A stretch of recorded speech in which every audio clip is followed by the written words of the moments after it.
your some expert insights.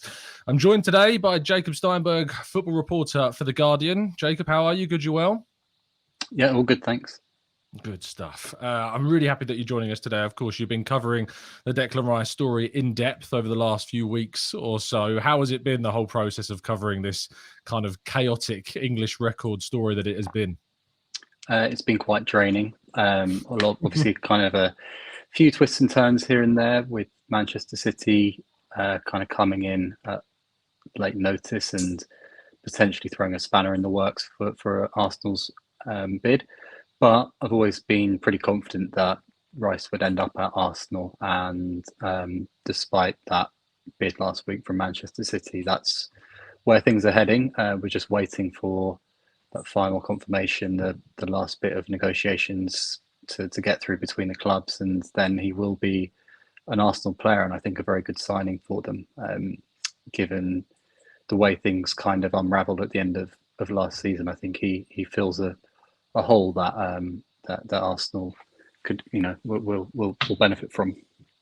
Absolutely. Yeah, you've recently published an article in The Guardian today. We're recording this just on the Tuesday evening, and in that it seems that we're moving towards the finalisation of this deal. What have you made of kind of the process between Arsenal and West Ham after that £105 million total figure was achieved? Do you think that Arsenal or West Ham have kind of won out in this, or is it kind of a middle ground, if you like, between the clubs?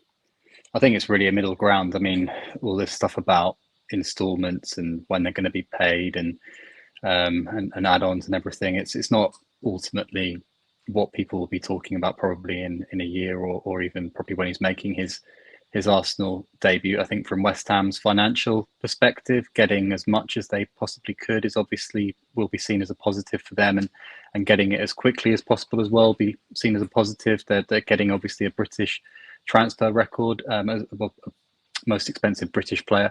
So that's obviously fantastic for them. Tops Jack Grealish, who's done brilliantly at Manchester City last season. And from Arsenal's perspective, okay, they're paying a lot of money, so it really needs to work out. But if this is the player or one of the players, because a few players are coming in, but particularly I think Rice was the top target for Mikel Arteta for a very long time.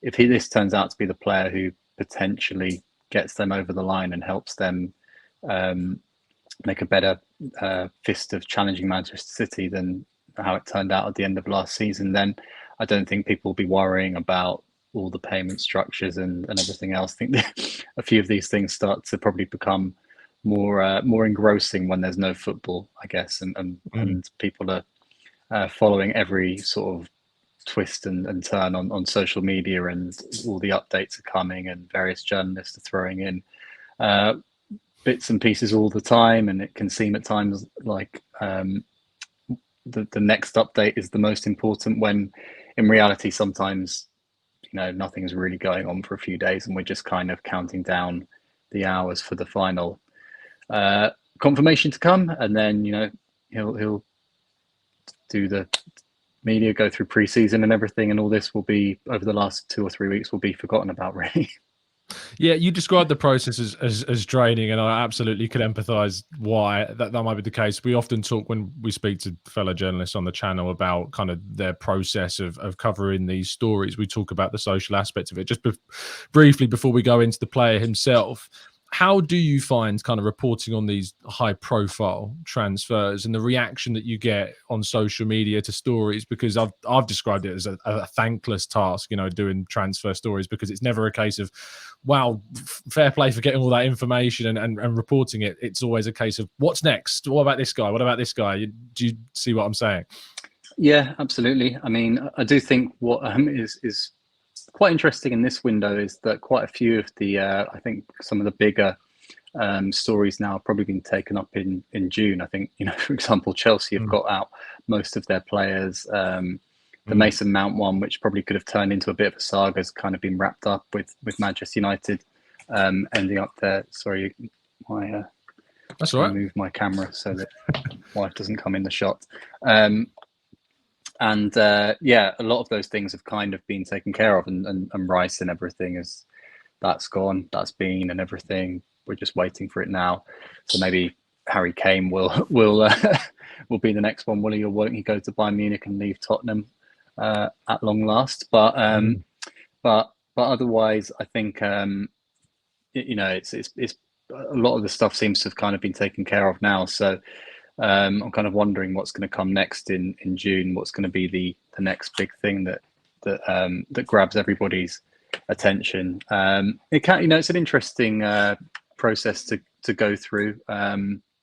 There's a lot of, obviously, the way things have progressed with the media and with social media. There's not just the traditional media now that's reporting on this, and with the social media aspect, it's pretty much 24/7. So the fact that stories were breaking at 11 o'clock a couple of times with this one was not great for those with young children. And you're sitting there thinking, oh my God, I'm writing this story and they're going to be up at about 6 or 7 o'clock, which is quite tiring and everything. But it's good fun, and getting yourself into the position to be able to actually sort of have the awareness of what's going on in the story isn't something that always is able to happen just like that. It's kind of a process which can take quite a long time to build up and to have the trust and everything, and to know who you need to go to with a story like this and everything. And it's not always the case. Sometimes you can kind of jump onto something quite quickly, but in others, you need to build that up over quite a long period of time. It's different. It's different in each case, but yeah, it can be quite a long game at times. And for Arsenal, in this transfer, this has been a long process. I mean, I think if you think of Kai Havertz, it's kind of something that's probably cropped up out of the blue a little bit quickly from Chelsea, whereas the Rice thing's been something that's bubbling away for quite a long time. And it's not a big surprise ultimately that he's ended up there. It's just when I guess Arsenal fans started losing their minds when Manchester City came in, and people were saying, how could he possibly not go there if they're the ones who are going to go for it? Yeah, that whole, when the City kind of came, we're doing the channel every single day, and the engagement with Arsenal supporters on a daily basis. We have the highs and lows, the roller coasters, the meltdowns, the exuberance of when a signing is made, to see kind of people ecstatic about it. Even today with Alessia Russo getting announced, it was great, I think, to see kind of the hype around that deal getting done as well from a women's football perspective. One of the biggest deals in the history of that side of the game. Was fantastic from an Arsenal point of view. And then we're hoping that this week we'll see an announcement on the men's side with Declan Rice, and it's two huge deals for Arsenal, but the hype of Arsenal fans is something that's sometimes not able to be contained always in the best way. But hopefully with this saga coming to a close, we can start to just enjoy the football, with pre-season, of course, getting underway very soon as well. But digging into Declan Rice, obviously covering West Ham and watching West Ham, what you noticed immediately, obviously, is the profile of the player and how he's grown in that club, how he's become the player that he is, how he's grown into an England international as well whilst playing with West Ham. Do you feel as though that this switch to Arsenal is going to be, with the benefit of playing for England, more seamless than, say, other players that have come through at Arsenal that have moved from other Premier League clubs? Because Arteta has really moved into this direction of trying to sign players from within England. We've seen Ben White, Aaron Ramsdale move and then kind of gain their England notoriety whilst at Arsenal. I know that Ben White had that appearance whilst he was at the end of his Brighton career. But do you feel as though that the experience Rice has got from his time playing with so many top elite English players in the England national side will allow this transition into Arsenal to be somewhat seamless? Yeah, I mean, obviously he'll know a few of the players from the England squad who are at Arsenal. He's in that starting 11 for England along with Bukayo Saka. There's the connection with Aaron Ramsdale and everything, and the Ben White one is obviously a little bit of a interesting situation given what happened at the World Cup and everything. But yeah, he'll immediately know people there, so that will make it much easier. The fact that he's still in London will make it easier as well. There's no need to move house or anything like that, unless he wants to. But Yeah. that's all going to make it quite easy for him to just settle in and get there and everything. And I think the fact that there's probably been behind the scenes a relationship built up with Mikel Arteta will probably make this quite an easy adjustment period for Rice.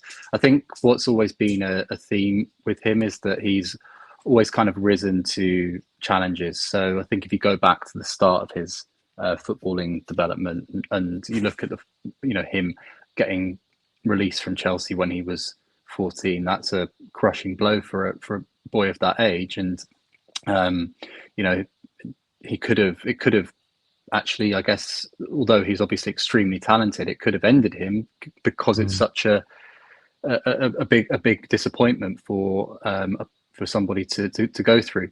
Instead, he's very quickly back into a club. I think he had trial at Fulham, ends up at West Ham.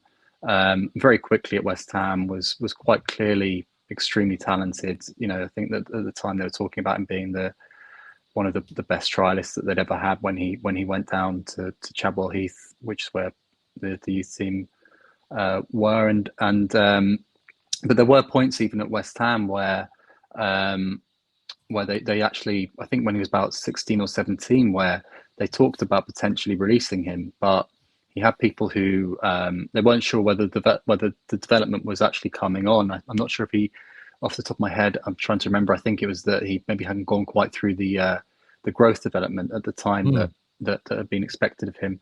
But he had people there who absolutely had total faith in him and backed him to go on to be the the breakout star of the academy, and gets into the first team at West Ham. And again, you can kind of the theme of that kind of develops on, because during the start of time in the first team, when he got into the team around 2018 under Slaven Bilic, towards the end of the Slaven Bilic era, he started Declan Rice away at Newcastle August 2018, and he played him in midfield. He'd actually sort of come through, and I think the thinking was he was potentially going to be a centre back at the time, and he has played there for West Ham. But I think he was playing in midfield that day up at Newcastle. They were under huge pressure that day because they started the season really badly. He gave away the goal, the first goal I think he lost possession in midfield. I think he got taken off at half time.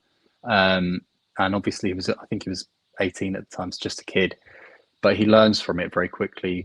You probably actually remember it was the weekend where Wenger had announced that he was quitting as Arsenal manager, and West Ham were the opponents that weekend. And if you remember, it was 1-1 with about 20 minutes to go. Rice ducks under a cross, and just for no particular reason, and it total miscommunication with Joe Hart, and it ends up in the back of the net. Just the cross goes in, and David Moyes afterwards went into the press conference and absolutely hammered him. And the reason why he did it is because he knew that Rice could take it, and maybe another player wouldn't have been able to. But he knew basically that Rice had if it had been anybody else, he probably wouldn't have done it. But he knew that with Rice that he would be hard on himself anyway, and that he would learn and that he would improve, and that they probably wouldn't make that mistake ever again. I've never seen him make that kind of mistake again. And he'd done it a couple of times, Moyes, where he's actually sort of singled him out in public, and people have gone, you can't do that with a player. You're going to lose him. But with Rice, it's always been the case that you could trust him to learn from the mistakes, and he's gone on and on and on and progressed. Every time a manager's ever doubted him, he had it with Pellegrini a little bit, where he dropped him, tried to play others in midfield instead of him, didn't work at all. Very quickly, Rice was back into the team, and West Ham are a better side with him in midfield.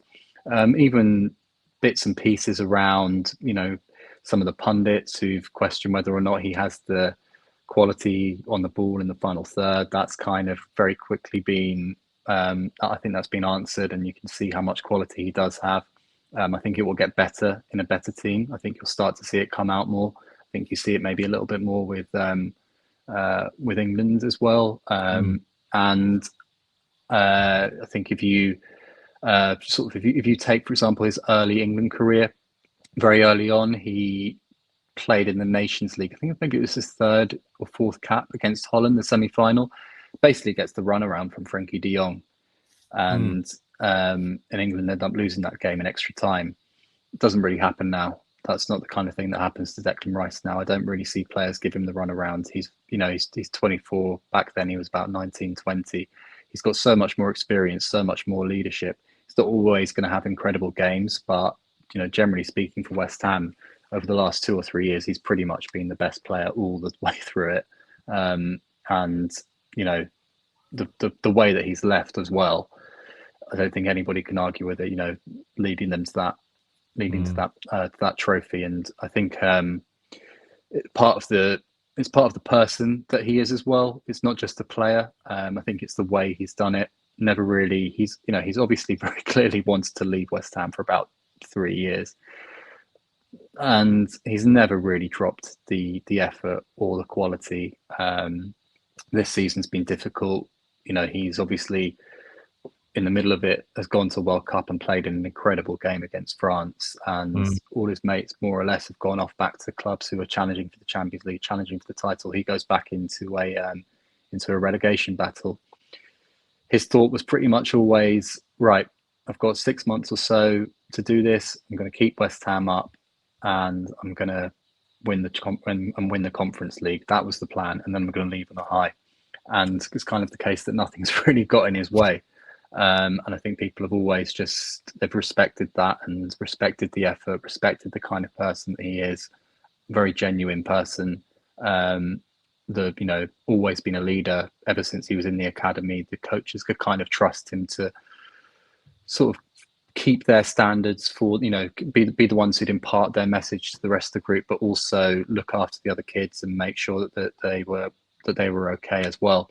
And I think that's I would guess that quite quickly he may well be the wearing the armband at Arsenal. Probably I see him as the next England captain as well, depending on how long Harry Kane lasts, because he could potentially last a long time.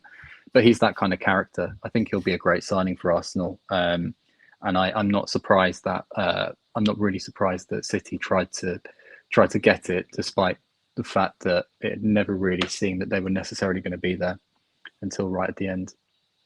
Yeah, I think the key points from that was for me that I think he's a really good word to use, is that he's a bit of a sponge. He absorbs, so much information. He really learns from moments, as you said about David Moyes kind of singling him out. Mikel Arteta as a coach, as we've learned, is able to delve out so much information. He's a top coach. He's improved players hand over fist in the Arsenal team. One of Rice's best mates in the England setup, Bukayo Saka, has improved leaps and bounds under his tutelage. So it will be interesting to see what Arteta can get from him, what level he can take Rice to in this Arsenal setup, and how those two might work as a pair, and how Rice fits in. We'll come on to that maybe a little bit. Let's go into kind of Rice as the player, and we got kind of 3 key themes to discuss. Initially, to kind of stick with the defensive side of things, he had, I think it was 63 interceptions in the Premier League last season, which was more than any other player. I think the next highest was 56, which was Moises Caicedo, Doucouré, and Idrissa Gueye were the next highest. His reading of the game and how he kind of reads where players are going to move to time his challenges, not only that, but obviously his tackles in the defensive third more so. How has his defensive ability kind of developed over the last few years at West Ham? He's kind of always been pretty good at it. I mean, the tackling has always been something that stood out. I remember him once, and it's probably a lower bar here, but I remember a game against Everton at home where he was the last man back. He was playing in a back three at that on that day, and so I can't remember who was running at him, but he kind of produced a kind of Bobby Moore against Brazil 1970 kind of tackle. And okay, Bobby Moore was playing against a slightly better standard of opposition than Rice was that day in Everton, but he's always had that kind of ability just to suddenly whip the ball away from you. And obviously as he's got older and more experienced and more understanding of the position in midfield and in defensive midfield, the positional awareness has obviously grown. He always does seem to be in the right place, and what's helped with that as well is that if he's not in the right place, he's very, very quick. He's got that huge, powerful stride to him, so he can get back. And you see that often. You see suddenly the leg, that long leg, kind of comes whipped around, and the ball is away from the player. He's as I say, so powerful. He's strong in the air. He's big, and he's got that ability as well to drop back as well into a back three. Because I guess Arsenal a lot of the time there is that element where they're pushing the fullbacks on, or Zinchenko's kind of dropping into midfield, isn't it? And so I guess that also that flexibility, that versatility, and that awareness that Rice has probably helps even more on that defensive side of things. So yeah, he's absolutely fantastic at that stuff. Yeah, there's a really good example in the top right-hand corner of the screen. Fulham on a break here, Willian through, and he catches it up and kind of whips, you say, that long leg round to get the tackle in. And Fulham were away and clear at this point, and it's an absolutely critical challenge. There's another one in the bottom of the screen as well against Aston Villa, where he gets a foot in the box in a really dangerous situation. He's really good at kind of just the last-ditch moments as well. Like he's so composed in his tackling, I find. And that's something I think Arsenal, in moments where at the end of the season they're in that title challenge and the pressure was really on, there were moments of mistakes, and against Manchester City there were mistakes, and I feel like he's the type of player that levels things up for Arsenal in those big games, gives them that experience, gives them that calming presence that they've needed. And although Partey's been, has excelled, the reliability of Rice as well, the amount of games he's available for. We've missed Partey in such big fixtures this season. It was the Man City home game, the Manchester United away game, but Rice's record of being available is going to be such a big asset to the sides as well. Moving into passing, I think something that a lot of within Arsenal's fan base, there have been critics of this move. There's some that feel that he's not enough of a step up on Thomas Partey from a passing perspective to invest such an amount of money. So I'm curious to get your thoughts on how you see him as a progressor of the ball, or is he a lot more safer than maybe I'm letting on? I think it's probably something that can develop. I think what you probably have to remember as well is that he's playing in a team that generally doesn't have a lot of the ball, pretty defensive, counter-attacking. So, and that's really been the way it was for West Ham this season. And one of the issues that West Ham have had, and that Rice has had a little bit this season, or in that past season as well, is that he's been playing alongside Thomas Souček, who for quite a long period of the season really struggled with his form. He's one of those players, Souček, who's very important he's such a hard worker. You can understand and he's got a eye for goal as well. You totally understand why managers would want him in the side, but he's not the best technically. So it becomes quite difficult at times for West Ham to control possession. I think I'd be very interested to see Rice, the difference between him when he's playing next to Odegaard, when he's playing next to Havertz, when he's got the potential to look for Martinelli and Saka, as opposed to, which is obviously a huge step up from the players who are around him at West Ham. I think that it will grow. I mean, you've got to remember that this is a player who, until he was 14, was in the Chelsea academy. So he was at the time one of the best players in the country, in his age group, and got released and everything, and comes to West Ham. But I think that he will. I think it will grow. I think he's. I think it's already pretty good. He's very good at switching the play. I think he's quite a quick, snappy passer.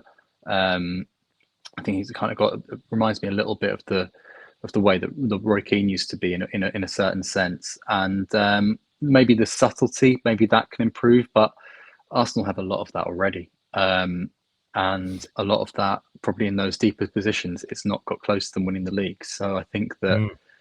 The kind of player who is going to come in and just shut things down is very important. So yeah. So someone once likened him to in a conversation with me. Someone who's a good judge of football, and probably a better judge than you and me, likened him to Vieira. So maybe they found the new one. Let's see. The buzzword, yeah. Keane and Vieira's comparisons there is.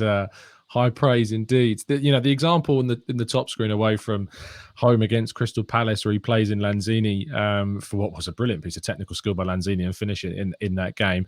And also, it kind of bleeds quite nicely into the talk about possession, because the example on the screen is the goal that he scores against Ghent in the UEFA Conference League, where he nicks the ball off the opposition player. There's a little interchange with Paqueta, runs through, scores. And I think that this goal actually woke a lot of Arsenal fans up to what he's capable of on the ball, for those that hadn't seen all that much of Rice week in, week out. And I think that what he has shown is that he's got that explosiveness at times about him where he just bursts through the midfield. And Arsenal, as you say, you talked about in the past in the contrast that he's going to bring, and you need someone that's going to shut things down. But also I do think that Arsenal at sometimes have needed a bit more of that explosiveness from deeper in the midfield. They're so cute at the passing at times and playing through teams, but the differences that he might bring and the contrast he might bring with his style is perhaps one of the big reasons why Arteta's got him in, because he is so different to some of the things that we've had already. But talk to me about how that kind of technical side of his game, what he's like on the ball, at taking players on, and of course what was highlighted in that goal against Ghent showed potentially the whole world of what he's capable Yeah, of. well, I mean, for a start, it's a physical thing. So I've watched him at times just overwhelm pretty good midfields, and when he gets running, then it's quite difficult to stop him. I think and he's getting more confident as well. That's part of it, is that he's getting more confident. And I think the thing is that people at West Ham have always kind of known that he can do it, and that he is more of a box-to-box midfielder than he's probably let on early on in his career. But it's always been, at times he's kind of had to sacrifice himself a little bit for the team. And also there's been that element of Souček. It was in the season where they challenged for the Champions League qualification. Souček really was the one who was pushing on a lot more than Rice. And Souček that season was in great goal scoring form. So Rice kind of stepped back a bit more than he might have liked to. It kind of came on more 2 seasons ago, and it's kind of progressed since then. So it's a side to his game that he's kind of still developing. But when he gets going, he's really difficult to stop. People who know him and rate him say, once he's playing in that better side, this is going to get, it's going to, that side of it's really going to grow.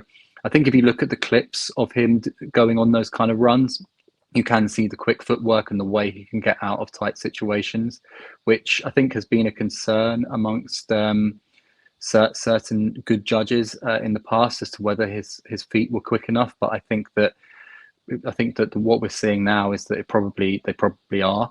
I think that what comes across at times in those videos maybe is that at times has the end product always been there? But again, you might wonder, is that maybe because the quality around him at West Ham maybe isn't as much as ultimately as it is for, I don't know. Well, ultimately Rodri is. If Rodri goes on a run like that, he's laying it off to Erling Haaland and or Kevin De Bruyne, and so the move carries on and progresses and ends in a great goal. Not quite the same at West Ham maybe, and maybe that's something that playing in a side like Arsenal will progress more and everything. Yeah, it's really intriguing to see how this kind of therefore develops and how he transitions into this Arsenal team. What you said there about, can he play maybe further? Is he going to be able to play maybe in an 8-star role in an Arsenal team? Is there going to be a development in the midfield? I know that the idea is that we might see Havertz and Odegaard partner one another with Rice behind them, but will there be scope in the future that Arteta might potentially bring someone in that plays deeper than Rice if he develops in that sense? There's so much still to get from Rice, and I think often there's a misconception about the word experience and then the link to the age of the player, because actually for a 24-year-old, he's got an incredible amount of experience at international level, at club level, at European level now, as well. So in terms of kind of rounding this off, Jacob, firstly, a massive thank you to you for coming on the show. Really appreciate it, and really, really insightful stuff that I'm sure the listeners are going to really appreciate. As kind of a verdict on this, in the terms of kind of where this sits for Arsenal and where they are at as a club right now, how important of a deal do you think this could be for their future? I think it could be absolutely massive. I think, I think if you look at it, if you take the 2 games probably where it starts to unravel, or maybe 3 games, you could kind of see the warning signs, I guess, in the Bournemouth, Aston Villa games sort of around February, March. But then the post-international break, the Liverpool away, where they're 2-0 up and they end up drawing the game. And in isolation, draw at Anfield, the way they actually Liverpool played that day, not that bad a point, but we all know what it's like to go in a toe-to-toe race with Manchester City. It was obviously, I think that if Arsenal had Rice that day, I'm not sure they lose a 2-goal lead. if Arsenal have Declan Rice against West Ham, and obviously West Ham that day would not have had Declan Rice. So, Yeah. but if again, I don't think that game goes the way that it did. I don't think that ends 2-2. I think probably they're 2-0 up, and that's it. And probably that game against Southampton, it doesn't unravel in the way it did as well at home. I think it's massive for them, and I think it will. He's the kind of player the kind of midfielder who will make the others better as well. So I think you'll see more from Odegaard. I'm very interested to see what happens with Havertz. And yeah, I think it's a huge ask because obviously Manchester City are so powerful, but I think it gives them a much better chance. The terminology I'm getting is game changer from that description. I think he's absolutely going to be a game changer for us, and I'm very excited to see it and watch it next season. Jacob, thank you so much for your time this evening. I really appreciate it. Tell people they can find you and what you're going to be up to. They can find me in the Guardian football pages, obviously, and my Twitter is just my name, Jacob Steinberg. So yeah, this week I guess we're waiting to hear from Mauricio Pochettino at Chelsea. Probably annoy Spurs fans a bit more, which will be interesting. Yeah, those old quotes are coming back, aren't they? Very, very loudly and brashly.